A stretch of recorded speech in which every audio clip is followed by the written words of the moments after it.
a predicar, sino que más que nada voy a compartir con ustedes algunos principios que he estado aprendiendo durante el transcurso de este año. Tal vez no voy a compartir todo, pero son verdades, principios que me han pegado y me han calado profundo en mi corazón y que de una u otra forma están marcando cambios, no solamente en mi vida personal, pero también en mi vida matrimonial, también en mi vida pastoral.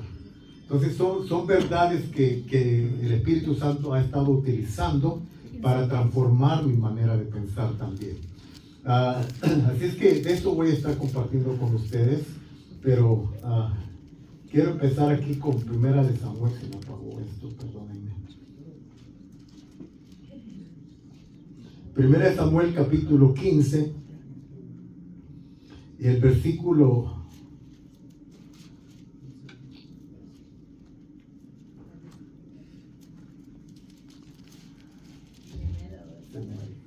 1 Samuel capítulo 15, versículo 22 al 22 en adelante. 1 Samuel capítulo 15, versículo 22 en adelante. Leemos la palabra, hermanos, en el nombre del Padre, del Hijo y del Espíritu Santo. Y Samuel dijo: ¿se complace Jehová tanto en los holocaustos y víctimas como en que se obedezca a las palabras de Jehová? Ciertamente el obedecer es mejor que los sacrificios, y el prestar atención que la grosura de los carneros. Porque como pecado de adivinación es la rebelión, y como ídolos e idolatría la obstinación. Por cuanto tú desechaste la palabra de Jehová, Él también te ha desechado para que no seas rey. Entonces Saúl dijo a Samuel: yo he pecado, pues he quebrantado el mandamiento de Jehová y tus palabras. Porque, oiga esto, hermano, porque temí al pueblo y consentí a la voz de ellos. Perdona pues ahora mi pecado y vuelve conmigo para que adore a Jehová. Y Samuel respondió a Saúl: no volveré contigo, porque desechaste la palabra de Jehová, y Jehová te ha desechado para que no seas rey sobre Israel. Pueden tomar sus asientos. Ay, hermano, qué palabra tan tremenda, qué historia tan trascendental y tan impactante la que encontramos aquí. Les decía hace un momento que no voy a predicar, solamente voy a compartir con ustedes algunas verdades y principios que han estado transformando mi vida.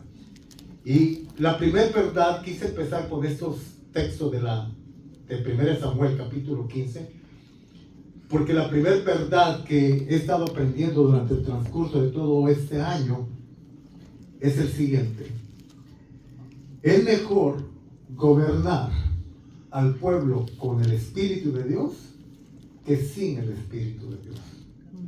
En el caso de Saúl, primer rey de Israel, gobernó al pueblo de Israel por 20 años, pero sin el Espíritu de Dios.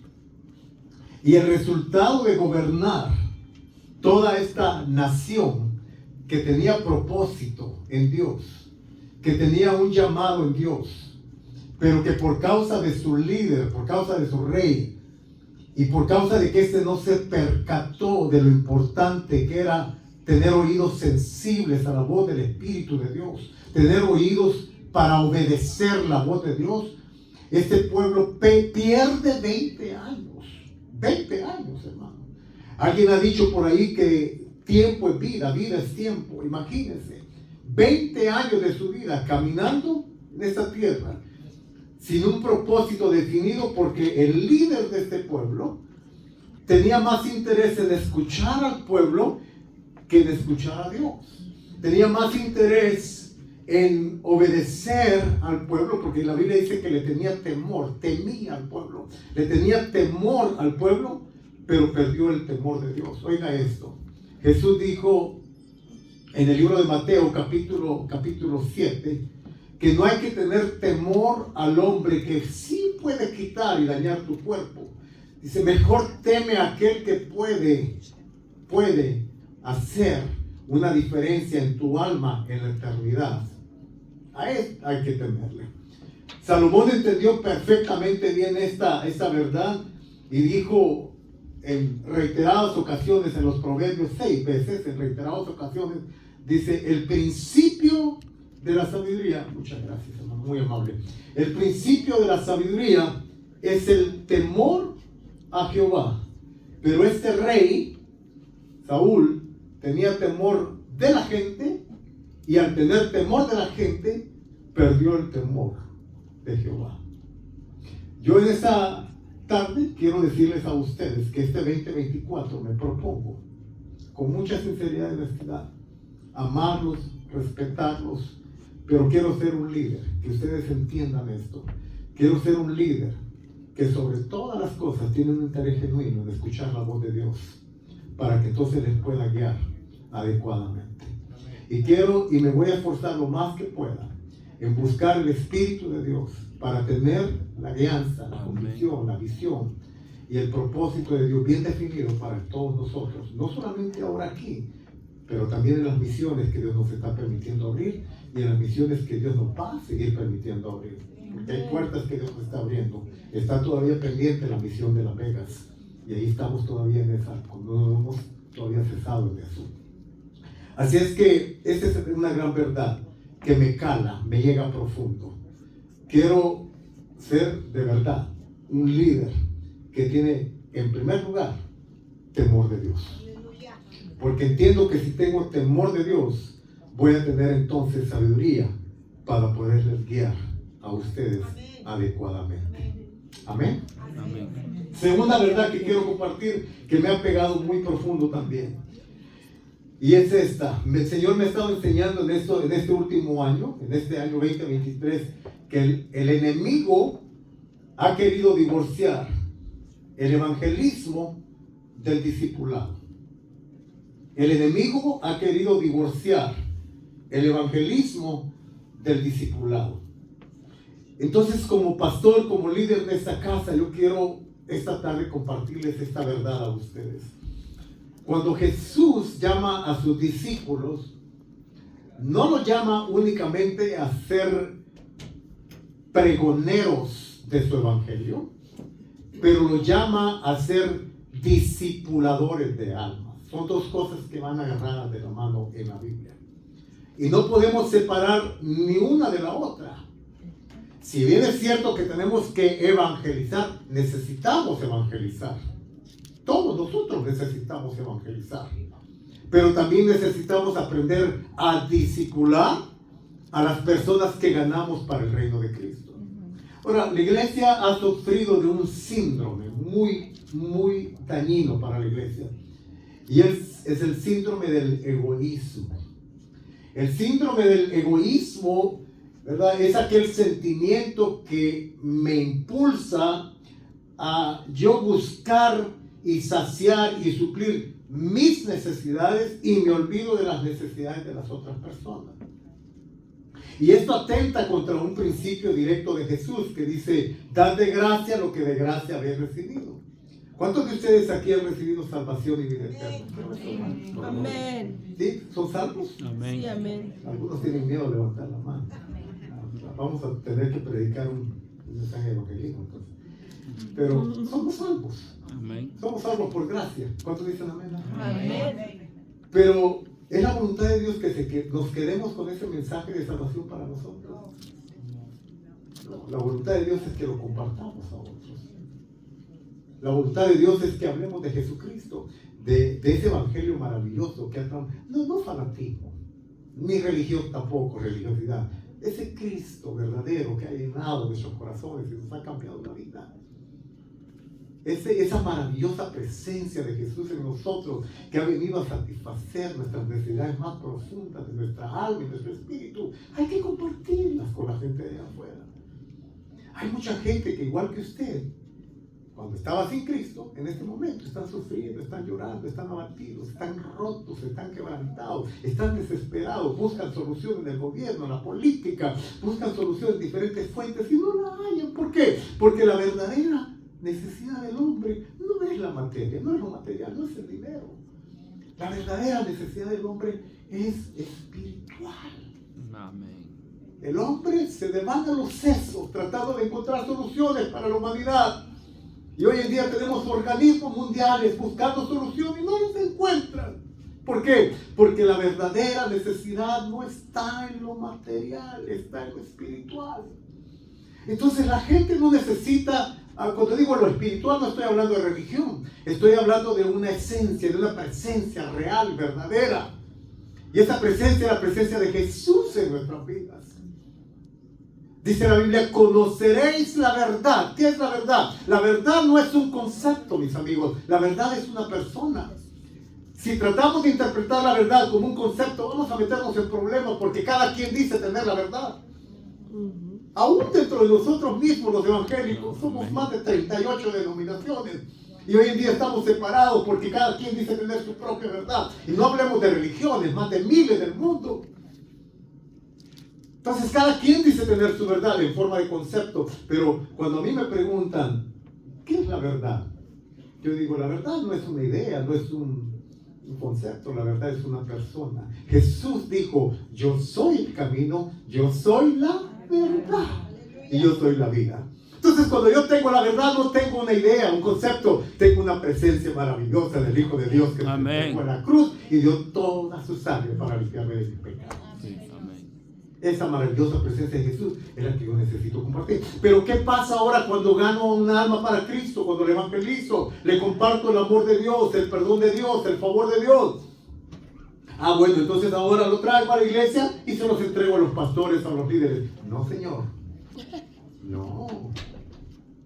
Usted fue usado por Dios para ganar esa alma para Cristo. Entonces ahora usted es responsable de cuidar esa alma para Cristo. ¿Cuántos dicen amén? Algo así, usemos una metáfora, algo así como cuando un papá y una mamá dan a luz. Bueno, ¿verdad? Una gran irresponsabilidad, pero hay hijos que tal vez por su juventud dan a luz y entonces agarran al bebé y se lo traen a la abuela o al abuelo. Y dicen, ay, tú mamá cría, ¿no? ¿De quién es la responsabilidad de criar los bebés? De los padres. La verdad, ayúdenme, De los padres. ¿Qué pasa cuando vemos a un matrimonio entregando a sus hijos para que alguien más se los críe? ¿Qué decimos? ¿Qué pensamos? ¿Qué pasa por nuestra mente? Irresponsables. ¿Para qué entonces traen hijos a esta tierra si no los van a saber criar y educar y disciplinar? Bueno, espiritualmente hablando, hay una gran responsabilidad de muchos en la iglesia también. Que cuando ganan un alma para Cristo, bueno, quieren que ahí se las arregle como puedan. ¿Qué pasa con un bebé? ¿Puede un bebé arreglárselas por sí mismo? No. Un bebé necesita cuidado, necesita atención. Un bebé necesita que los padres estén ahí presentes para ese bebé. Le tienen que ayudar. ¿Qué es lo que regularmente usamos un poquito la vida natural? Hablando de evangelismo y discipulado. ¿Qué es lo que sucede regularmente cuando damos a luz hijos naturales? Bueno, yo me acuerdo. Yo le decía a mi esposa hace 2 días, 3 días atrás estábamos platicando de que vimos ahí una noticia de que hay padres que no quieren cambiar pampers. Yo me acuerdo que yo cambiaba 2 pampers a la misma vez. Me había vuelto un experto. Ustedes saben que mis hijos son gemelos. Entonces yo ya tenía experiencia. Los levantaba así, los agarraba las patitas, los levantaba, les ponía el pamper, les limpiaba y luego les pasaba Kleenex. Y una vez, como no tenía Kleenex, con papel periódico. No es cierto, no. No es cierto, no. No es cierto. Y les echaba su tantito y todo, y yo hablando con uno de ellos le digo, ay papá, oye, tranquilo, porque yo te limpiaba cuando eras un bebé. Y había ganado experiencia. ¿Y qué hacía cuando le daba la pacha, la mamila, la teta? Tenía, aunque ustedes no crean, chaparrito y todo, pero musculoso. Y agarraba los dos y les ponía la pacha y la otra así. Así él me ayudaba, ¿te acuerdas? ¿Verdad que así lo dormía un hashi? Músculos así, hermano. ¿Qué hacemos? Cuidamos a los niños, ¿verdad? Les damos la atención. Cuando se nos enferman, ¿qué hacemos? Les damos la medicina, los llevamos con el pediatra, les explicamos. Una vez a mí me discriminaron.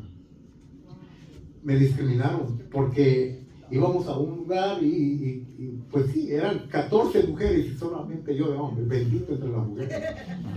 Y la psicóloga dice, ¿dónde está la mamá de los gemelos?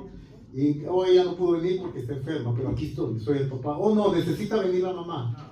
Y yo dije, ¿pero por qué? Yo soy el papá. Dice, ¿usted sabe cuánto beben en su mamila? Sí, yo sé. ¿Usted sabe cuándo fue la última? Sí, yo lo llevé. ¿Usted sabe cuánto pesan? Yo sé cuánto pesan. ¿Usted sabe a qué horas comen? Yo sé a qué horas. Yo no sabía todo de ellos.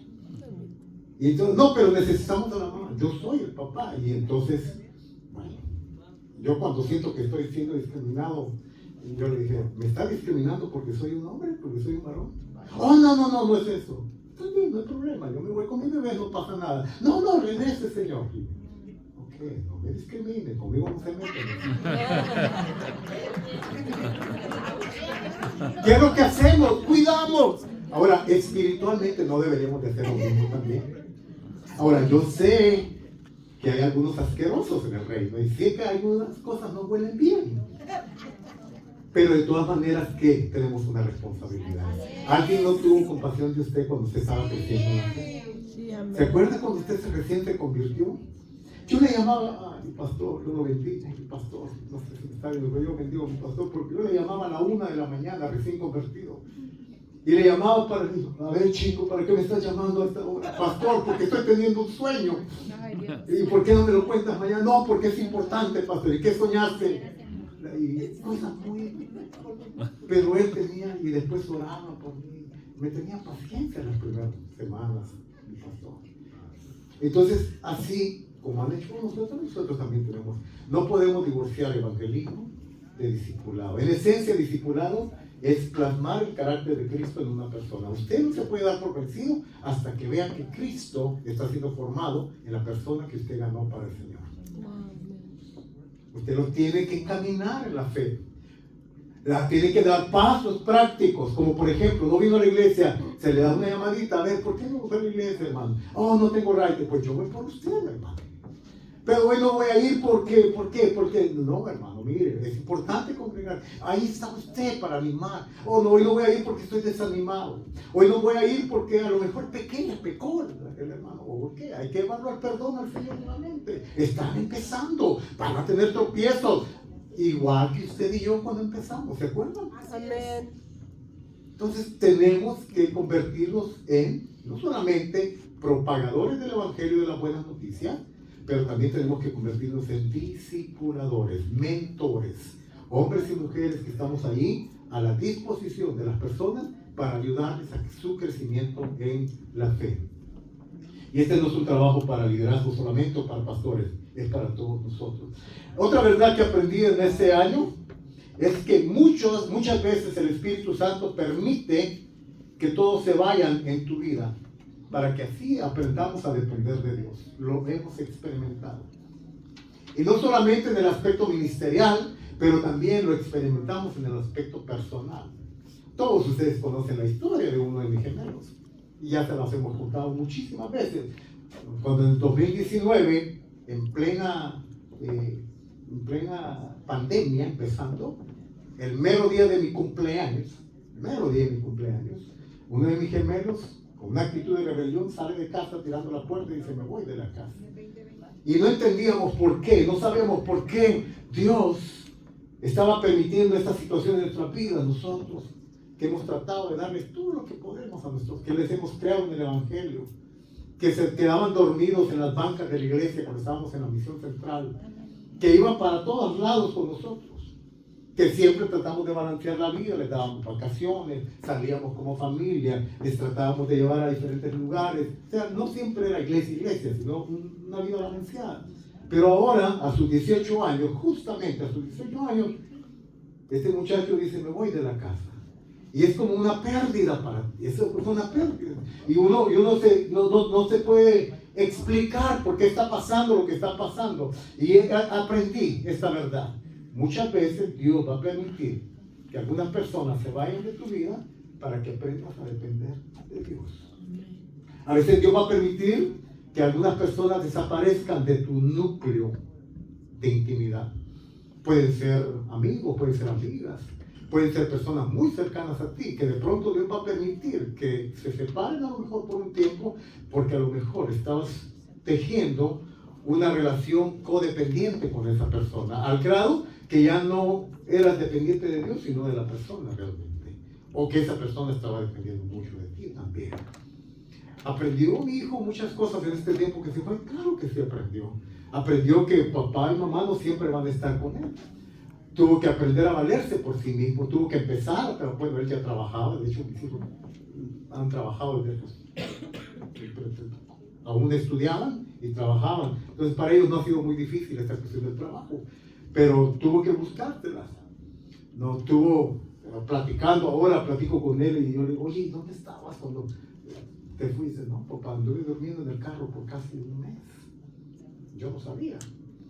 Y él en casa tenía su cuarto, tenía su cama, su televisión, su PlayStation, tenía todo ahí, pero él quiso irse y ahora tenía que andar durmiendo en su carro, mi hijo. Y entonces, ¿y aprendió? Él sí, aprendió, y aprendí yo también como padre. Entonces, ministerialmente nos ha pasado que muchas veces Dios va a permitir también, ¿no?, mover a algunas personas de nuestra vida. ¿Para qué? Para demostrarnos que la obra no depende ni de mí ni de las personas a nuestro alrededor, sino depende de un propósito que Dios ya ha plasmado desde la eternidad. Amén. Saben que en tiempo de pandemia, una de las cosas que nosotros nos ponemos a platicar con mi esposa, porque hay gente que nos decía, ¿ya cerraron? ¿Ya no van a abrir? Porque estuvimos 8 meses cerrados por causa de la pandemia. Usted sabe, la ley de California dijo, no pueden tener reuniones masivas. Entonces, y nos decían, ya cerraron, ya no van a abrir, porque muchas iglesias cerraron. Entonces nosotros decíamos, no, todavía estamos en esto y vamos a seguir adelante. Pero ya no está fulano, ya no está, pues sí, ya no. Y les bendecimos donde quiera que estén. Y aprendimos que la obra no depende de una persona, depende del propósito del Espíritu Santo. Entonces, en nuestra vida Dios a veces va a permitir situaciones así, donde de pronto va a arrancar y a mover personas muy cercanas a ti. Pero no es porque Dios te odie, no es porque Dios tenga malos planes para ti, no, es porque Dios tiene una intención buena, genuina. Quiere liberarte de algo, o quiere que aprendas algo que a lo mejor no lo vas a poder aprender de otra manera. No lo vas a aprender leyendo un libro de texto, no lo vas a aprender de otra forma. Tiene que ser a través de esta clase de experiencias.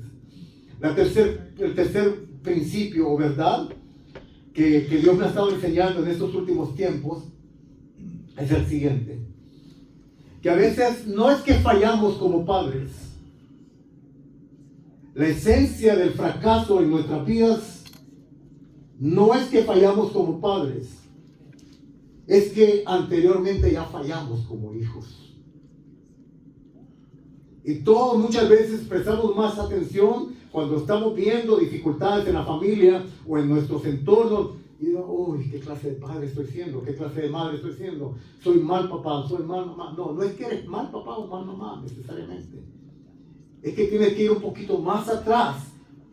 Y es posible que tu raíz del fracaso que se esté viviendo en ese momento no esté en tu papel de papá o mamá. Es posible que esté en cómo fuiste como hijo. En el caso de Adán y Eva, todos sabemos lo que le sucedió a Adán y Eva. ¡Qué tragedia! Uno de sus hijos mató a su otro hijo. O sea, el hermano matando a su hermano. El primer delito, el primer asesinato en la Biblia. Probablemente el primer asesinato de la historia de la humanidad. Génesis capítulo 4. Y todos vemos qué pasó aquí, qué sucedió en esta familia. ¿Cómo es posible que Adán y a Eva, tan buena gente, tan buen papá, tan buena mamá, cómo es posible que le sucedió esto? Es que seguramente, y a veces yo he predicado, es que decimos, es que por el tipo de paternidad o el tipo de paternidad que llevan. O sea, ¿qué les enseñaste a tus hijos para que uno de ellos asesinara a su hermano? O sea, ¿cuándo le perdiste la pista a tu hijo? ¿Cuándo no te diste cuenta que ese muchacho traía cierta rabieta interior y cierto odio contra su hermano? Y entonces nos enfocamos en papel de papá y mamá. Pero ¿saben? Dios me estaba enseñando en estos últimos tiempos que Adán y Eva, su situación del fracaso en esta situación no fue porque fueron malos padres, es porque en el huerto del Edén, teniéndolo todo, fueron malos hijos. Fueron malos hijos. Lo tenían todo. El Edén, el paraíso, Edén, lugar de deleite. No necesitaban grandes cosas, porque todo lo tenían. Querían agua, Dios les había dado 4 ríos cristalinos, no estaban contaminados. Querían frutas, tenían de todos los frutos de los árboles del huerto puedes comer, tenían frutas de toda clase. Para los que venimos de países tropicales, sabemos que hay frutas muy ricas, muy exóticas. Bueno, en Edén yo pienso que lo tenían de todo. Tenían acceso a todo. ¿Qué necesitaban? ¿Qué más se les podía dar? Lo tenían todo. Pero el gran problema de ellos es que no supieron aprovechar su privilegio de hijos. Y cuando fallaron como hijos, cuando fracasaron como hijos, estaban entonces edificando la plataforma para fallar como padres. Oiga esto, lo voy a volver a repetir. Cuando fallaron como hijos, estaban entonces construyendo la plataforma para fallar como padres. Fallaron como padres porque fueron malos hijos. ¿Cómo eres como hijo? Especialmente jóvenes. ¿Cómo son como hijos? Yo me he dado cuenta que muchas de las cosas que yo hice como hijo tienen repercusión hasta el día de hoy. Muchas de las cosas. A veces no valoramos lo que tenemos como hijos. A veces nuestros padres nos dan o tratan de darnos lo mejor. Pero no aprovechamos esas plataformas que nuestros padres nos dan, a veces con sacrificio, con esmero, con esfuerzo, y siempre queremos más. Hoy en día estamos viviendo en una generación tan malagradecida de los hijos con los padres. Y también los padres. Es un término general, mucho malagradecimiento. Pero en muchas de nuestras casas hay tanto malagradecimiento. No agradeces que tus papás te compraron como pudieron los zapatos que querías. Póngale marca, la que usted quiera. Con mucho esfuerzo, tal vez tuvieron que trabajar, como decimos en inglés, un overtime, para poder entonces pagarte esos tenis que querías de marca. A lo mejor no te estás dando cuenta que tu mamá se desvela. Yo puedo admirar y aplaudir la vida de mi esposa como yo no tenía esa manera de mártir, realmente, manera de mártir. Cuando mis hijos se enfermaban a las 2, 3 de la mañana, ella se levantaba y ella estaba ahí con ellos. Y a veces a los hijos se les olvida eso. Se les olvida que papá, con mucho esfuerzo, en este caso yo, los llevaba al fútbol. Y ahí tenía que estar aguantando frío, el frío de Lancaster. Recién llegado a la ciudad. Y un día estaba hablando con uno de ellos y le dije, ¿te acuerdas? ¿Te acuerdas cuando los llevaba al fútbol a la casa? Porque de vez en cuando se les sale y les damos sus reclamos también. ¿Te acuerdas cuando estábamos allá en la calle 33, 27 grados de temperatura, recién llegados a Pandel? Y yo que venía de ahí de estar cerca de la playa, imagínense, y ahora con ese friazo, y estaba temblando de frío porque ahí estaban mis hijos entrenando el fútbol. Y oye, sí es cierto, papá. Oye, sí es cierto, hacía sacrificio.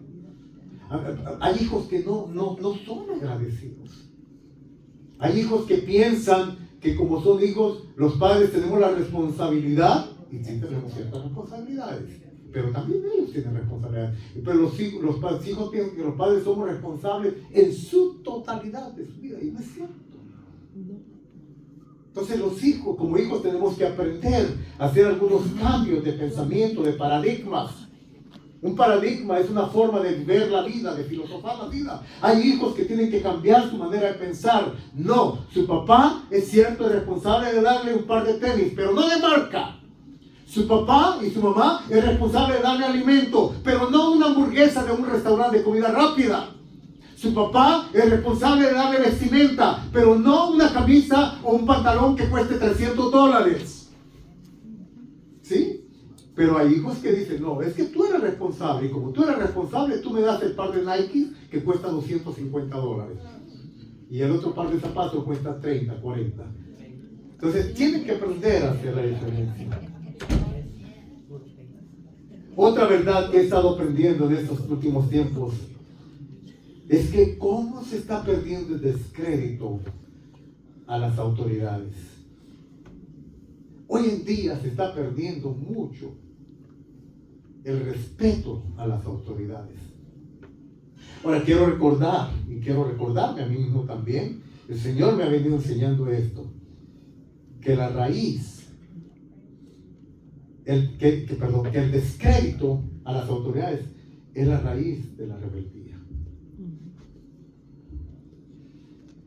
Y hoy en día, en las diferentes esferas, en la iglesia, en las esferas sociales, culturales, hoy en día, en las escuelas públicas, vemos como a alumnos les falta el respeto a sus maestros. Y hoy en día hay ciertos estados de la nación donde ya se están legislando leyes para que los maestros traigan armas de fuego para defenderse, porque los muchachitos de 14, de 13 años se avalanchan contra ellos y golpean a los maestros muchas veces. En las casas, en nuestras casas, muchos jovencitos, muchos niños, muchas niñas faltando el respeto a los padres. La Biblia dice que los padres somos autoridad sobre los hijos. Pero hoy en día se está perdiendo eso. Hoy en las calles. ¿Por qué hay tantas violaciones de tránsito? Porque no respetamos las leyes, no nos importa. Y pues no me está viendo ningún policía, yo me puedo pasar la luz en rojo. No tengo que doblar a la derecha, pero como nadie me está viendo, no hay ningún problema, entonces lo voy a hacer. Es una forma de autoridad expresada a través de las señales de tránsito, pero no las queremos obedecer. Violamos las reglas de tránsito. Nos dicen vaya a 75, 70, ¿no? Y nosotros vamos a 100. Nos pasa, a mí me ha pasado muchas veces. ¿Sí? Bueno, no muchas veces, algunas veces. Ahí está la Martita recordando. Ajá. Entonces tenemos que, como hijos de Dios, con una cultura de reino, tenemos que empezar a vivir de una manera diferente. El mundo demanda, no de las autoridades civiles, militares o políticas, de nosotros como entidad del reino de Dios, demanda un orden, una actitud limpia, sana, de obediencia a nuestras autoridades. Quiero rápidamente decirles que muchas veces faltamos a la autoridad pastoral. Y si es cierto, han habido muchos abusos de pastores sin escrúpulos que han tomado ventaja de su llamado ministerial santo y pío. Han tomado ventaja de ese llamado y han abusado de la gente, han abusado de sus ovejas. Pero eso no significa que por el hecho de que algunos pastores hayan transgredido el mandamiento del Señor de ser pastores que cuidan del rebaño, eso no significa que ahora entonces las ovejas le van a faltar el respeto a los pastores. La palabra de Dios claramente dice en el libro de Hebreos capítulo 13, dice que hay que obedecer y hay que someter. Ay, cómo me gusta ese versículo. Dice, obedezcan a sus pastores. Dice, porque ellos velan por vuestras almas. Si tu pastor está velando por tu alma, sométete. ¿Por qué? Porque si está cuidando de ti, como dice la Biblia en Hechos capítulo 20, ¿no? Que no es por ganancia, ni por avaricia, ni nada de eso, sino que tiene un interés genuino en tu alma. Sométete a tu autoridad espiritual. El descrédito de la autoridad es la raíz de la rebeldía. Cuando Dios reprende la vida de Saúl a través del profeta Samuel, Dios le habla a Saúl directamente y le dice, ¿qué es lo que yo quiero de ti? ¿Quiero acaso sacrificios? Quiero que me hagas eso de machos cabríos, de carne engordada. Eso es lo que Dios... No, dice Dios. Lo que quiero es que tengas un corazón de obediencia, dice el Señor en su palabra.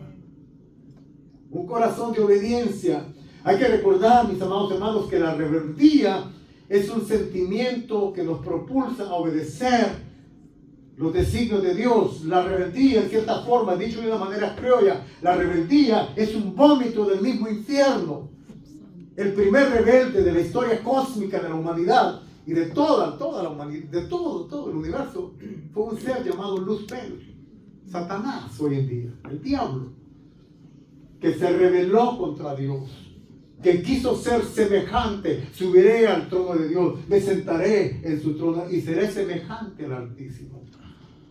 El primer rebelde de la historia cósmica se llama Satanás. Fue Luzbel, un ángel, un querubín, que perdió su privilegio de ser querubín por causa de que se halló maldad en él. Otra de las cosas que Dios me está enseñando en estos últimos tiempos es que el mundo está enseñando para hacer, pero Jesús hace para enseñar. Voy a repetir esto. El mundo, todo el mecanismo del mundo, toda la forma de funcionamiento, toda la mecánica de funcionamiento del mundo es enseñar para hacer. Pero me estoy dando cuenta que en el reino de Dios es diferente. La flecha apunta al revés. La flecha no apunta hacia arriba, apunta hacia abajo. Jesús hace para enseñar. ¿Sí? No enseña para hacer, hace para enseñar. En el mundo secular, ¿verdad? En el mundo académico, tenemos buenos maestros que enseñan porque fueron formados. Tienen la dinámica para enseñar, pero muchos de ellos no tienen el corazón. Hay doctores hoy en día que son doctores y todo de una manera muy mecánica, pero perdieron la sensibilidad del que se les enseñaba antes. Que lo importante de su profesión no era tanto cuánto ganaban, el dinero, sino poder ayudar a la persona enferma realmente. En las iglesias hoy en día tenemos buenos maestros que han sido enseñados para hacer cosas. Pero nuevamente digo, estoy aprendiendo que Jesús primero hace para que entonces después enseñe. O sea, en otras palabras, el fruto de lo que nosotros somos o hacemos es lo que somos o hacemos debería ser el fruto, lo digo de esta manera, lo que somos debería de ser el fruto de lo que realmente soy. Y no es que esté diciendo que no hay que hacer, pero para poder hacer necesitamos primero ser. Por ejemplo, esta tarde tuvimos la bendición de orar por 3 parejas de servidores. Ahora, yo me da mucha gratitud al Señor poder decirles a ustedes que esas 3 parejas, en el tiempo que he estado con ellos, ministrándoles la palabra y todo eso, me he dado cuenta que ellos tienen un corazón muy bonito realmente. Entonces ellos ahora van a estar funcionando en la casa. ¿Pero por qué van a estar funcionando? Porque tienen un corazón de servidor. Es decir, el servicio que van a prestar es el resultado de que realmente son servidores. Entonces no van a estar sirviendo porque tienen que servir. A veces hay gente, hablando ahora en términos de aquí, de la iglesia, hay gente que sirve en las cosas de Dios, sirve cosas en las cosas de Dios, pero a veces lo hace a regañadientes, o lo hace forzadamente, o lo hace porque tiene que, hoy tengo que ir a la iglesia y tengo que dirigir la oración, hoy tengo que ir a la iglesia y tengo que servir en esto. ¿Dónde está el corazón? ¿Dónde está el corazón realmente de esa persona? Entonces, por eso lo que estoy tratando de decir, esta es la idea. No, el mundo nos enseña para hacer, pero Jesús hace para enseñar. Y por último, por hoy, porque seguiré seguramente hablando más de esto más adelante. Para muchos cristianos, la queja se ha convertido en el síndrome espiritual de moda. La queja, para muchos, lamentablemente, hijos de Dios, se ha convertido en el síndrome espiritual de moda.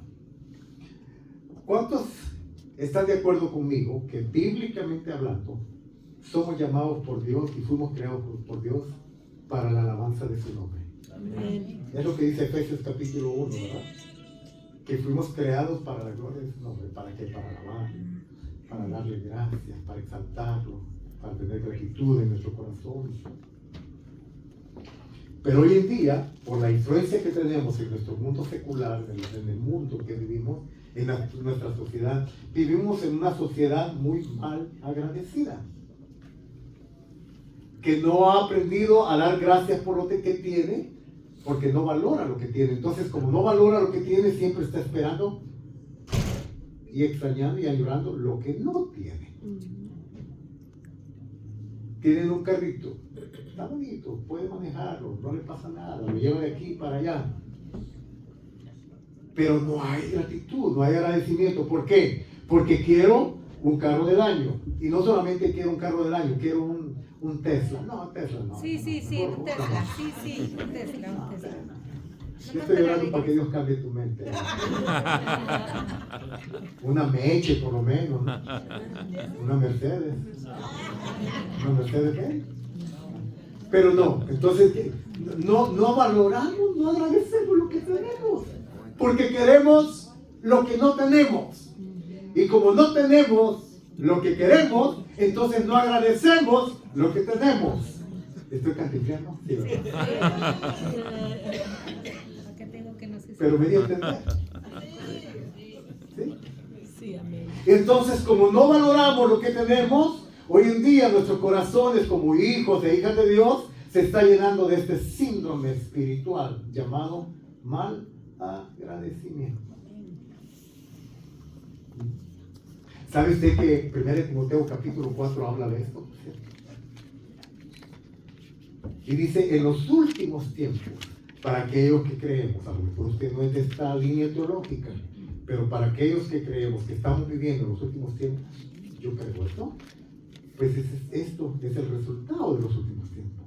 En los últimos tiempos habrá hombres y mujeres, ¿no? Habrán hombres y mujeres, y empieza a dar una lista de las características de las personas en los últimos tiempos, ¿no?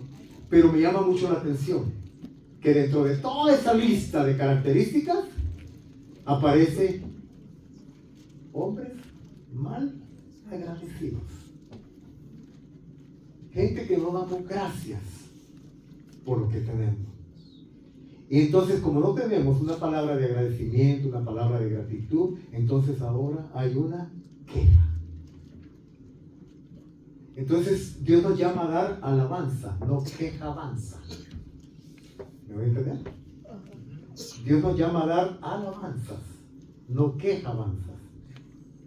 Entonces venimos a la iglesia y estamos aquí, los líderes de la iglesia nos motivan. Vamos, hermanos, agradezcan, exalte, levante sus manos. ¿Y por qué tengo que levantar las manos? Si Dios no me cumplió lo que tenía que dar, Dios no me hizo este milagro. Y Dios no me dio Dios no me dio lo que tenía que dar. ¿Qué? ¿De cuándo acá Dios tiene qué? No es suficiente el aire que respiramos todas las mañanas. No es suficiente cuando nos levantamos por la mañana y lo primero que vemos es, en mi caso, a esta hermosa mujer. ¿No es una gran bendición? O cuando vas y tienes hijos o bebés, vas al cuarto de los nenes y los ves ahí. No es una razón para decirle gracias, Señor. Para aquellos que ya entramos al club de los abuelos, no es una gran bendición el poder dar gracias a Dios por los nietos y nietas. Oscar dice que sí, ¿verdad? Que hacemos sacrificios, ¿cierto? Para ir hasta Bakersfield, ¿no? En mi caso. ¿Sí? ¿Qué vas a hacer hoy, papá? Nada, hijo, ¿por qué? ¿Quieres venir a la casa? Son 2 horas y feria de camino. Sí, vamos para allá. Gracias, Señor, por lo que tenemos. Gracias por lo que tú nos has dado, Señor. ¿Sabe cuál es el éxito de Saulo? Un hombre llamado Saulo de Tarso y un hombre llamado Sila, primero discípulo de Cristo en el primer siglo, obviamente, valga la redundancia de la palabra. ¿Sabe cuál es la diferencia del éxito de estos hombres? Que esos hombres, aún en medio de las pruebas, las luchas, en medio de las adversidades de la vida, en medio de las tribulaciones de la vida, porque si usted piensa que no hay tribulación de la vida, no sé en qué planeta está viviendo. ¿Me oyó? No, pero soy cristiano, voy a la iglesia, soy un hijo de Dios. ¿Y qué? En la Biblia, los grandes hombres y mujeres de Dios no han estado exentos de tribulaciones, de pruebas y luchas. Es más, cuando usted más busca de Dios, es posible que más tribulaciones tenga. ¿Por qué? ¿Porque Dios le odia? No, porque Dios lo está estirando para algo más en su vida. ¿Y sabe cuál era el éxito de este hombre llamado Saulo, que posteriormente llega a ser el gran prolífico apóstol Pablo? ¿Sabe cuál era el éxito de este hombre? Que cuando estaba con sus pies metidos en el cepo, ¿sabe qué es el cepo? Lo más profundo del calabozo. Le habían latigado, le habían golpeado. Me imagino, asumo, que estaba sangrando porque le habían dado de golpes. Había mucho frío seguramente. El lugar donde estaba no era muy cómodo, no era un hotel 5 estrellas, no. Pero ¿saben lo que este hombre y su compañero de ministerio hacían? Gloria, gloria, aleluya. Gloria, gloria, aleluya. Perdón, es que ahorita no puedo cantar, no puedo dar concierto. Cantaban himnos de alabanzas. Estaban alabando a Dios. Y no estaban en un hotel 5 estrellas. Estaban en el calabozo, en lo más profundo de él. Por causa de la predicación del Evangelio. Por causa de andar anunciando las buenas nuevas a la gente que estaba necesitada de oír una palabra de esperanza. Por eso los metieron presos. Había suficiente razón para que ellos se quejaran y dijeron, sí, ¿ves? Eso me pasa, Dios, por andar predicando tu evangelio y mira cómo me pagan. No, ellos no tenían esa actitud. Ellos tenían una actitud de alabanza, una actitud de adoración. Si lográramos aprender como hijos de Dios que nuestra gratitud y nuestra alabanza y adoración al Rey es una llave que nos abre muchas puertas, entonces la usaríamos más. Y en vez de estar quejándonos por lo que me está pasando, por lo que tengo o no tengo, en vez de eso empiezo a alabar a Dios, entonces Dios obraría más a mi favor. Porque con quejas no solucionamos nada. Con quejas nos amargamos, nos resentimos. Con quejas no llegamos a ningún lugar. Con la queja y con la falta de gratitud nos encerramos en nuestro cuarto emocional de derrota, de decepción, de amargura, de rencor, de resentimiento. Y no puedo salir de ahí. Y la vida se me vuelve completamente oscura. Y le pierdo el sabor. Y no encuentro deleite en nada. ¿Por qué? Porque mi alma está completamente inundada de pesar, de resentimiento, de amargura, de decepción. Mientras que cuando uso una llave de la alabanza, digo, Señor, no entiendo por qué estoy pasando lo que estoy pasando. No sé por qué está sucediendo esto en mi casa. No sé por qué mis hijos, no sé por qué mi esposa, no sé por qué el esposo, no sé por qué, Señor. Pero lo que sí sé es que tú tienes un plan para mi vida. Y tu palabra dice, Dios. Ahí sí, la palabra de Dios, hay que usar la palabra. La palabra de Dios dice, Jeremías capítulo 1, yo sé los pensamientos que tengo para ti, son pensamientos de bien y no de mal, para darles el fin que esperas. Yo sé que tú eres un bien bueno. Yo sé que tú me amas. Y yo sé que en medio de esta prueba que estoy pasando, sé que no me voy a ahogar, porque tu palabra dice, Dios, en Isaías capítulo 43, cuando pases por las aguas, no te vas a ahogar. Y cuando estés en medio del fuego, no te vas a quemar. Porque tú estás conmigo, Señor. ¿No cree que todo esto cambiaría más la vida? ¿Verdad que sí? Cambiaría más la vida. Entonces, en vez de ser personas mal agradecidas, nos convertimos en personas agradecidas. En vez de ser personas que estamos quejándonos siempre, vamos entonces mejor a darle alabanzas a nuestro Señor. ¿Cuántos dicen amén? Amén. Dale palmas. Entonces, ahora sí, para terminar, quiero que me ayuden cerrando con esto. Este es el último punto, la última verdad que estaba tratando de transmitirles. Quiero que voltee a ver a la persona que tiene a su lado. Voltee a ver a la persona que tiene a su lado. y dígale lo siguiente. ¿Qué te digo? Que la queja, a ver, dígaselo, no se convierta en un síndrome espiritual en tu vida. Porque la queja te trae derrota, pero la alabanza a Dios te trae victoria. Amén. Así es.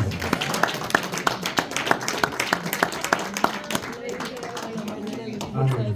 Señor, te damos gracias en esta tarde por tu amor, gracias por tu misericordia. Gracias, bendito Dios, porque eres un Dios bueno. Nos tienes aquí, Señor, con vida. Nos tienes aquí, Señor. Con tantas ilusiones, con tantos sueños. Estamos casi. Ya estamos al umbral, Señor, de terminar un año y de empezar uno nuevo. Sí, es tu voluntad que lleguemos ahí. Señor, y lo queremos hacer con expectativa, lo queremos hacer con fe. Lo queremos hacer, Señor, con ilusiones. Lo queremos hacer con una fe renovada, Señor. Lo queremos hacer, queremos entrar, si es tu voluntad, entrar en el 2024, lo queremos hacer con un corazón, Señor, que ha sido preparado por tu Espíritu Santo, moldeado por tu Espíritu Santo, adecuado por tu Espíritu Santo, para capturar tu corazón, para hacer tu voluntad, Señor. Señor, gracias porque en este año hemos aprendido varias cosas. Yo he aprendido, Señor. Entonces, gracias. Hay muchas de ellas que a mí no me han gustado. Seguramente tampoco a mis hermanos. Algunas de ellas no les han gustado. Pero gracias, Señor. Gracias porque en medio de cada situación tú me has dado una enseñanza de vida. Gracias, Señor, porque en esta tarde tú me has permitido compartir con mis hermanos. Me has permitido compartir con ellos la importancia de evangelizar y discipular. Me has permitido compartir con ellos que debemos de permitir al Espíritu Santo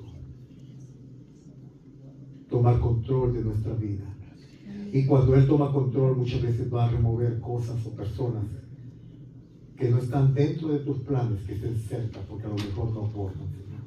Te damos gracias, Señor. Yo te doy gracias, porque en estos días tú nos estás enseñando el valor de ser hijos. Gracias, Señor, porque nos estás enseñando el valor de las autoridades, no solamente espirituales, morales, pero también aún civiles. Gracias, Señor, porque tú estás interesado en formar carácter dentro de nosotros y quieres que antes de ser, primero seamos. Gracias, Señor, porque tú nos estás dando llaves poderosísimas, como lo es la gratitud y como lo es la alabanza en medio de la lucha y la prueba. Porque esas llaves nos abren oportunidades para bendición, oportunidades para recibir más de ti, oportunidades, Señor, para ser ensanchados, oportunidades para ver tu gloria, oportunidades para ver tu poder, porque muchas veces hablo de un Dios de poder, pero no lo demuestro. Muchas veces le cuento a la gente que Dios es un Dios de milagros, pero esos milagros no han sucedido todavía en mi vida. Muchas veces le hablo a la gente que Dios es un Dios de amor, pero cuando paso por una situación difícil, no me percato cuánto me amas. Señor, gracias por todo y en todo. En el nombre de Jesús. Amén y amén. Quiero decirles que en estos días nosotros no vamos a cerrar el edificio o el templo.